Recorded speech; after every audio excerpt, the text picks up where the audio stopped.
on! Have it your way! I felt the bullets whiz past my head, missing by inches. Sal, what are you shooting at? I was trying to hit his tires. Could have fooled me. I thought you was aiming for those lawn flamingos. I looked to the right, and sure enough, shell shots had destroyed a pair of lawn flamingos. I needed to find an alternate route that they couldn't follow me down. Think, Ivan, think.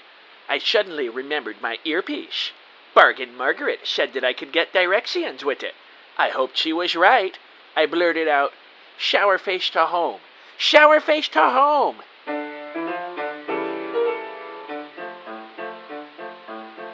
Welcome to the Ivan Sowers Mystery Hours on Channel Your Random. On this week's episode, Ivan gets a vehicle upgrade.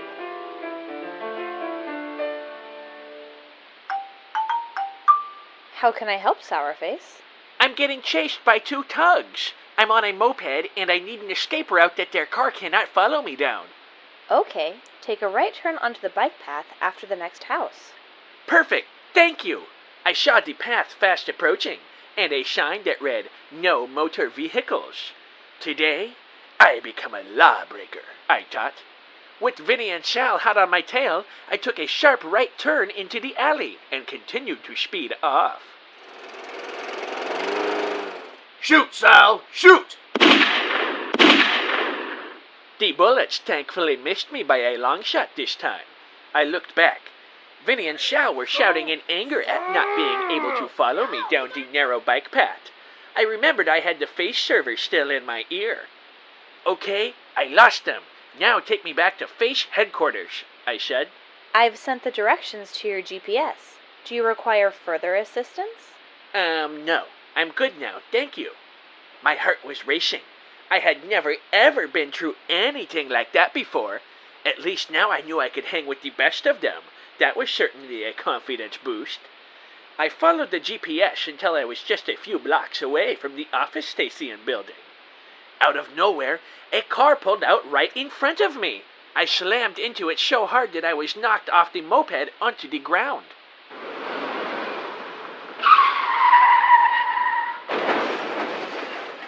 The hard drive I worked so hard to get fell out of my pocket and onto the street. As I regained my bearings, I looked up to see Vinny towering over me. Close, but no cigar, Sowers. Now, if you'll just excuse us, we'll be taking that, he said as he picked up the hard drive. I was too stunned to say anything. I just laid there on the pavement as Vinny and Sal drove off. I slowly stood up and brushed myself off. As I went to pick up my moped, I felt my heart sink as I realized a terrible truth. My moped was totaled. Holding back tears, I walked what was left of my moped the 3 blocks to the office station. I left my beloved moped on the curb as I walked in and headed down the secret elevator to the headquarters. I walked through the underground facility with my head down. My moped was everything. How was I going to be a spy now? And I lost the hard drive. What would I tell Keith? I didn't have time to prepare myself as I immediately heard his soothing voice from across the conference room. "Ivan, it's excellent to see you, but you certainly look shaken up. Tell me, what has happened?" I was having a very hard time controlling my emotions.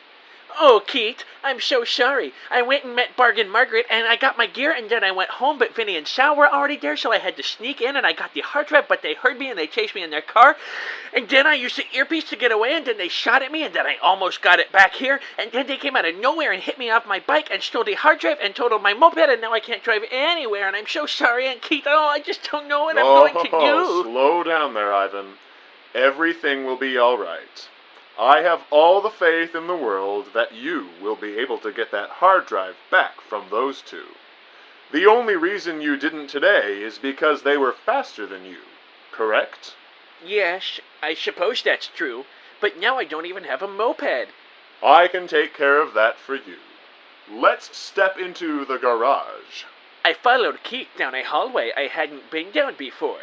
He stopped at a door labeled garage number 11, and said, I've been working on a little surprise for you. Coalface and I figured you needed a vehicle upgrade. So we put together this little beauty for you. He opened the door. Enjoy your new car, Ivan. I stepped into the next room and was greeted by the most beautiful vehicle I'd ever seen. It was my dream car, a 1942 Hudson Commando in navy blue. I walked closer to it and took a good look. The keys were in the door with a note on them that read, "To Ivan." I couldn't believe this majestic mode of transportation was mine. "Oh my goodness, it's perfect! Thank you, Keith," I exclaimed. Of course, Ivan. Now maybe you will be able to keep up with Vinny and Sal. You will have that hard drive back in no time. "So what should I do now? What's my next step of action?" I asked. I am going to leave that up to you, Ivan. You have the tools, and I know you have the brain power. Now, if you will excuse me, I will be in meetings for the rest of the day. Good luck. I look forward to hearing from you. He left the room. I was on my own now, and all I wanted to do was impress the heck out of Keith. I got into my brand new car and started it for the first time. The engine roared, and I felt like I could do anything. Immediately, the far wall started lifting up, and a ramp appeared. I drove over to the ramp and went up it. I was out behind the office station. What a convenient way to get in and out, I thought. As ecstatic as I was about my new ride, I knew the task at hand wasn't going to be an easy one. I hardly knew anything about Vinny and Sal, much less the larger power they worked for. What was so important about that customer data anyway? I decided to start where the goons took me when they kidnapped me, Frank's Farm Supply. I wanted to investigate a little bit around there and try and come up with some data on Vinny and Sal. Without a doubt, the best time to poke around would be at night. Arriving home, I parked my new set of wheels in the garage and headed inside. I'd do my best to get a bit of sleep before my mission started. Sourface to home. How can I help, Sourface?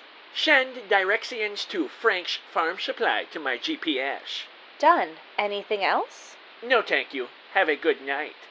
I laid out a nice set of black slacks, a black top, and a black scarf to change into. I also found an empty hard drive that was identical to the hard drive that I was looking for, and laid it out with my clothes. I poured myself a much-deserved glass of apple juice, and gently nursed it as I set my alarm for 2 a.m. I was about to go out on my first real mission, and I couldn't be more excited. As soon as my beverage was finished, I laid down and was soon asleep.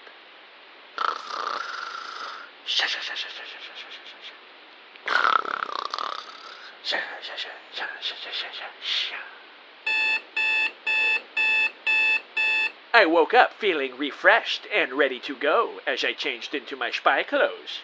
After a quick glass of apple juice, I opened the garage door, staring my Hudson eye to eye. All right, let's do this. Thanks for tuning in to the Ivan Sowers Mystery Hours.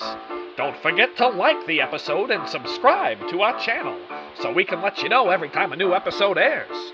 Until next time, this has been the Ivan Sowers Mystery Hours on Channel Your Random.